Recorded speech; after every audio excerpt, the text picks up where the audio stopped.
Hi guys, it's me Turtle here again, and let me talk to you a little bit about February, being the shortest month of the year.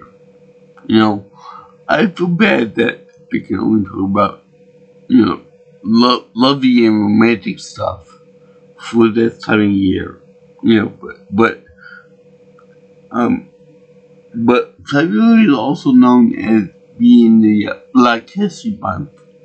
So unfortunately, it's again the short time of the year, the short month of the year. So I don't know whether they did that on purpose or whatnot, but for this year, for Black History Month, being that I'm a history guy myself, I have a picture of myself with degree and everything. But besides that, I'm gonna be doing something a little different this time around. I will be doing a song and then later on a movie for this wonderful time of year. And you might be asking yourself, what could Joe possibly do for this time of year? What song could it be? Because there's so many songs I could do. But I'm going to be talking about Makeba by Jain, the artist Jain. And this is a pretty big one with multiple meanings and multiple things for people. So just bear with me in case I forget something that's important to you guys. And this is for February 2024 to Black History Month. Now, you might be asking yourself, first of all, what does this song have to do with anything to do with Black history? Well, I'll tell you, there are many things that have to do with Black history with this. Like, first of all, the title of it. There's also a reference to this in the main song itself, but Makeba is actually named after a reference to Miriam Makeba, which was an activist, maybe a singer too, of in Africa who fought against the apartheid government system there, which was pretty much ritualistic and government sanctioned racism and classism with that too. So she fought against that. She was also saying that he also said in front of the UN that weapons that were bought from there in an arms deal would be most likely used against people of African, children and women of African descent, which, in all honesty, would have happened, which is very, very wrong. But anyway, this song and this artist is freaking genius. I love this song. Let's do it over and over and over again or whatever, because it's that freaking cool. The rhythm is just so good. Everything in the song is just absolutely brilliant. The imagery is just brilliant. It will get us the whole scene of Africa being dumped, tribesmen and all that stuff, the backwards, this, that, whatever else. Or in the case of North Africa, it's all desert. It's just a wasteland. Or it could be just a jungle, whatever the case is. But when Jain shot this video, she did it with, I guess, for the attention of showing the various backgrounds and the scenery and the lostness of African terrain and culture and all kinds of other stuff there. There are many schoolgirls there. It means an increase in education level for little girls. It's always a good thing in my book. Not the level of Asian countries, mind you, but still, it's a good step in the right direction. They also show various various uh, urban things. Like, for example, they show a junkyard, they show big major cities, they show, of course, they show savannas, and they show rocky outcrops, and they show nuclear power plant cooler towers. So it's all good. It's very varied. You can't just say Africa is this and that's it. And he showed that to be quite out nicely. But one thing I wanted to bring up is that there are multiple perspectives on the actual lyrics themselves. If you have to, you can go to the blue video, which they kind of fumble a little bit when they say human rights. It should be right instead on the card they say right. And also when they do the caption for when she actually sings this beautiful song, she sings it like oppressed. But the caption says oppress with no ED. That's the only minor love thing I noticed about this. I love all the parts of the almost parkour dancing styles. I love when she takes her legs off the side of the building. I love the zebra motif, black white thing they be equal and whatnot. I love the basketball part, with the back coming down. It's supposed to be like an audio scope measuring to what? I forgot what they would call it, a telescope, something like that. I love the way they have the cooling towers, like doing the paint up and down. And I love the imagery of the young black boy and the old black man in the mirror. That's really cool, like a reflection of the younger self in an old man. Like my father, he's very young at heart. His body is never mind. So anyway, and my favorite image of all, the best image of all, so when I've seen badassery and talking about this type of topic, is the fact that she just sits down with her round glasses on each lens. There's the image of two girls that are dressed up in different outfits that represent black and white people in the that will equal. It kind of resembles Black or White by Michael Jackson with the two babies. And I love the fact they have the little girls jumping rope and stuff. Although I do believe that there was a little error there, that they have the black girl lift, that's fine. But then they have an albino black girl there too. If they really want to make it more poignant, they should put a black girl and a white girl there. I mean, sure, albinism is beautiful and all that. Yeah, I find it attractive and stuff. But I do find it very kind of off-putting for her to use two African people there. But that's it. That's what's beautiful. It reminds me of the speech from Martin Luther King that he dreams about how little black children and white children playing together. And yet, that's the way it should be. That there should be no racial bias whatsoever in anybody, especially kids, because kids are innocent.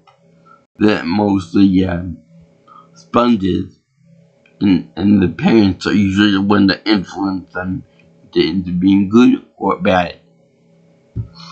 And society too, but more so the parents. Anyway, now let me get on to the lyrics of this little masterpiece. Okay? This song is really good. And there are so many ways that you can take this all positive in my mind. But when the girl mentions about Mama Africa, I think I always thought that they were referring to Africa being the mother of all civilizations, and that primitive apes, when they evolved being a brains and whatnot, they migrated out of Africa into Asia, Europe, and then America, and then blah blah blah, and Australia too. So that's where I thought you came from. Mama Africa. You can't beat Mama Africa. But it turns out that was actually a nickname for Miriam Makeba. Now, it was actually really funny that to come up with that. You know, I always thought that it involved migration and stuff like that. But I'm happy with what I got from the explanation too from her. Now, also, there's the part where she says the beauty of the soul, and I like that because with every revolution or any type of creation or whatever begins with a spark of life, a spark of desire, a spark of happiness, passion, lust, whatever else. So that's where the real beauty of human life comes from. The fact that we are that we'd like to have more of a spark, and it's not just one drab day and one drab whatever, one time or whatever. There can be a spark of interest in things and people and whatnot. So that's where she gets that from. My interpretation, at least.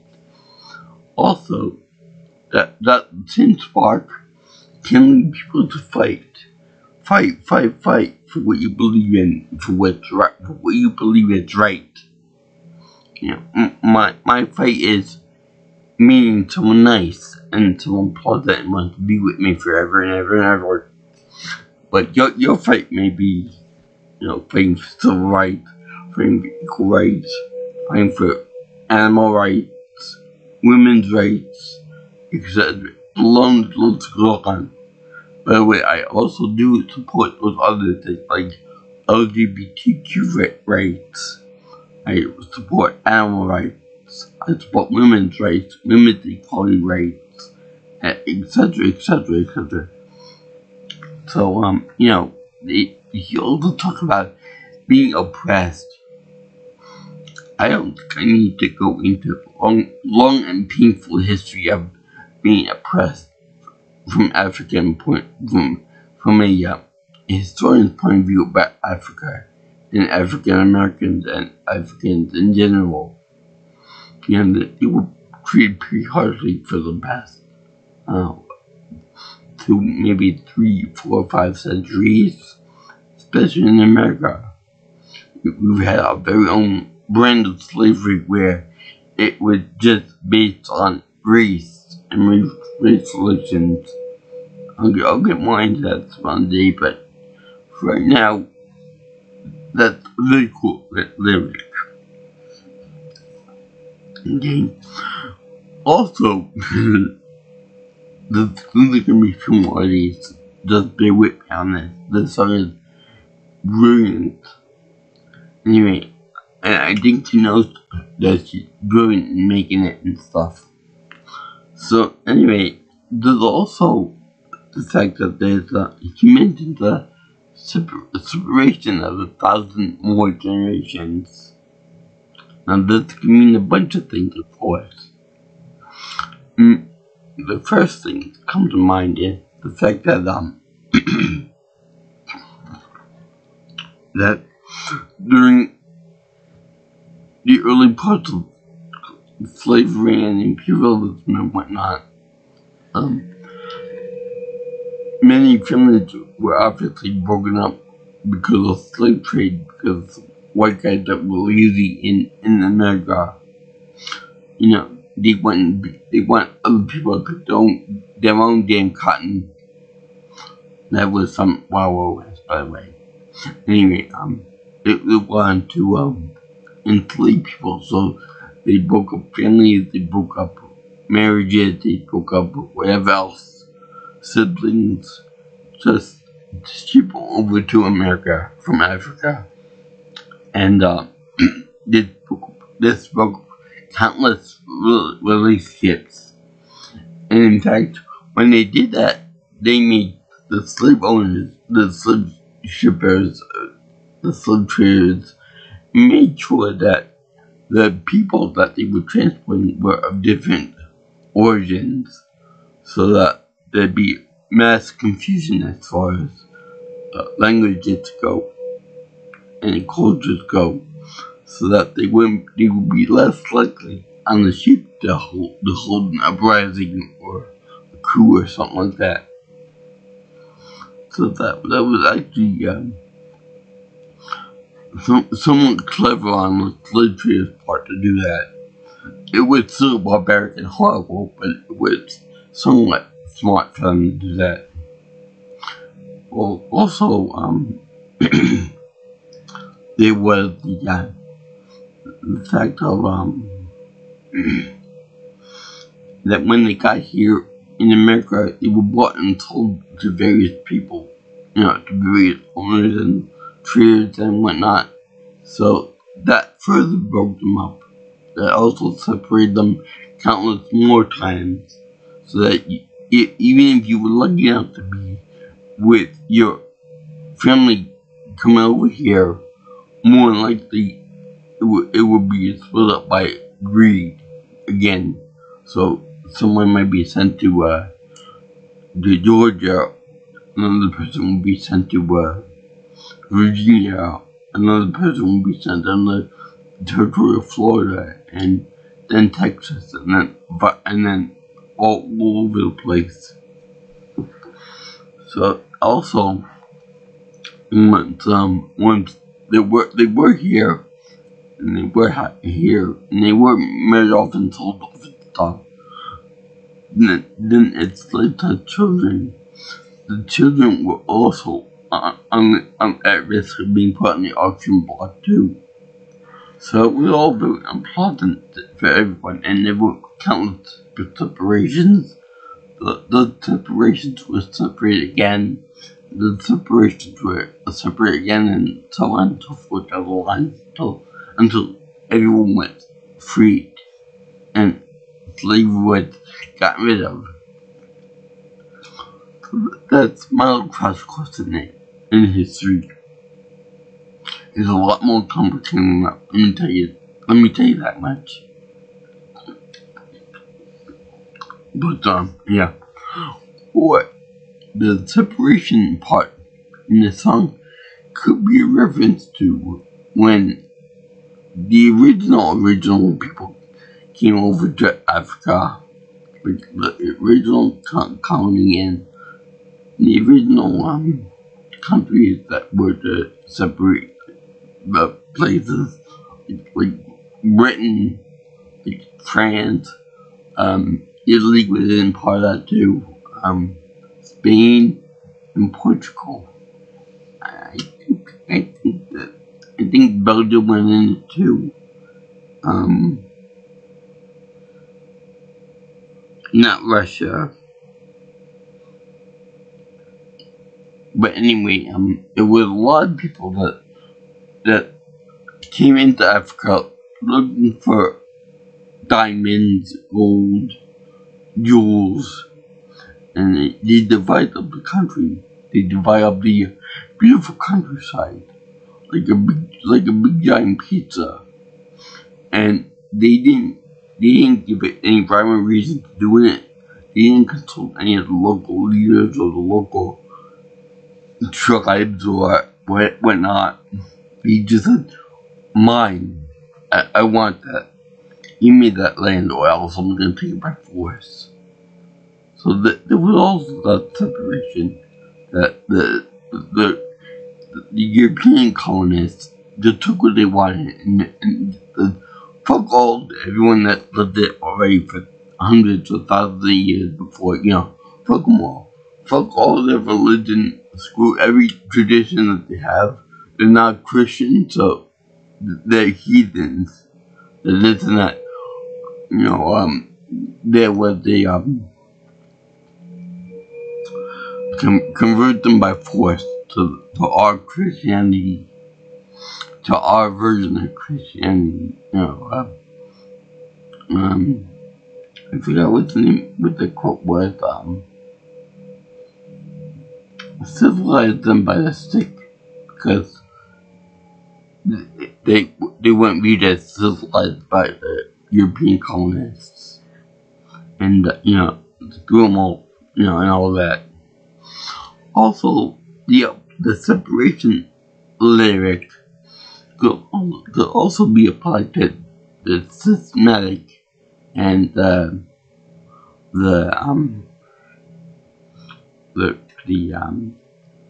government regulated separation by race over there in Africa, in various countries of Africa. So you see all this racism over there, and it was fought by people like Nelson Mandela, Makeba, as well as other people too. And it was a very horrible experience. Luckily, the apartheid ended for the most part in the 80s and maybe 90s, in the 1980s and the 90s in Africa. So, thank goodness for that. But yeah. See, this could also be a thing for why she says in the song, "I want to see you fight for what's right," and all that other jazz. It's something very powerful. It's really, really good. I gotta give the girl credit for doing it. The song, it's got good rhythm and a good beat to all that stuff. Also, the way it flows into going quiet and then picks back up again before it ends. And it's kind of funny that they say Makeba, but got Makeba. That means beautiful in I think French, which is one of the colonizers of Africa way back when. Now also, I should point out that they did this whole Europeans did all this separation and whatnot and division by their own logical logical means to other places of South Africa, but like the Middle East, Southeast Asia, among other places too. They carved it up to what they wanted without consulting anybody. It was all fine and dandy until the white man came and disrupted all the harmony. Not to say that everything was all peaceful and stuff beforehand, but the Europeans, when they came by, they just saw dollar signs in their eyes. And it wasn't just the you know, total thing. It was, I want this, I'm taking it from you. That's all there is to it. You know, screw everything else. But yeah, I find that song very good, not only for the lyrics, but for the fact that whenever people play this and dance to it, it's got kind of a mystical quality to it, like an unknown quality to it, like it inspires the soul to question certain things. Like, for example, like how is someone moving like this? How can they dance like this? How can people, you know, act like this? How can they treat others like this?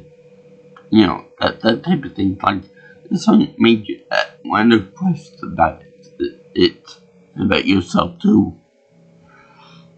You know something? No other song I think in history has made people ask questions like this. And it's very good with the whole double and maybe triple meanings of some lyrics. And I'm sorry if I forgot anything or messed anything up for you, but that song is just so good. I'd be curious to see what would happen if they translate this song into other languages, like French, Italian, Spanish, Russian, and whatnot, which still sounds as mesmerizingly beautiful, or if it would just be like a bunch of blah words together. So, as you can tell by my overall understanding of the song, I definitely get it. The cool happy face. The cool happy face double. In fact, I wish they could have two little girls and hit it like you do in the song, because that's freaking cool. I wish Jain would be here to perform the song for me in person. Now, it's funny that I mentioned the song Makeba, and her performing name is Jain. Jain's actually a religious type in the world. And also, I can't help but notice that during the cutout part in the very beginning of the video, it shows something like they took one of the cutouts like one of the Hindu gods. I think Avatar Krishna. Yeah, I think that's it. The one with the multi-armed character. And that's really funny the way that happens. It's an optical illusion, but still pretty good. Anyway, I thank you for watching this video on the topic of Makeba by Jain. Yes, I know I'm probably mispronouncing it, but it's so freaking awesome that I don't think it would matter that much. But yeah, I definitely enjoy it. It's one of my top favorite songs, especially at the gym, because I can really pound the weights or pound whatever I'm doing, whether it be a heavy bag or my leg lifts or whatever, to this song. It's freaking awesome, especially with all the history of Miriam Makeba and other civil rights leaders like Malcolm X, like Martin Luther King Jr., Nelson Mandela, Muhammad Gandhi, etc., etc., etc. And you know, it makes you think about certain things. By the way, I should point out that whenever she performs the song, even in her video, it's real hilarious to me, at least, with her pigtails and with the outfit she got on. She looks a lot like Wednesday Addams. I'm sorry, but it's so funny seeing Wednesday Addams singing about funny things, about serious things like that. That's real hilarious to me. But anyway, I thank you for watching my video on the song for Black History Month, February 2024. If you like what you see here and you want to see more on my channel, you can always like, comment, share, and subscribe to my video, as well as subscribe to my channel. Also, if you want, you can contact me on my cell phone by text or calling me at 631-707-3707. Or if you want, you can comment, you can get me on Twitter at PMelsonPro, or X if you prefer. The same thing. Or you can get my email at jjsviewingchannel@gmail.com. So, I salute everyone that enjoyed the song, and I'm very, very deeply sorry for anyone who was separated or who has been affected directly or indirectly by the slave trade of many, many years ago. You know, I encourage you to fight for any rights you might have lost, or for any type of bad history you might have had. So, sayonara, aloha, peace out, my brothers and sisters, and remember, never stop fighting. Never stop when I call your way up to the top. Always keep on the bright side of things, and never give up. It's always gonna be worth at the end. See you in the next one, guys.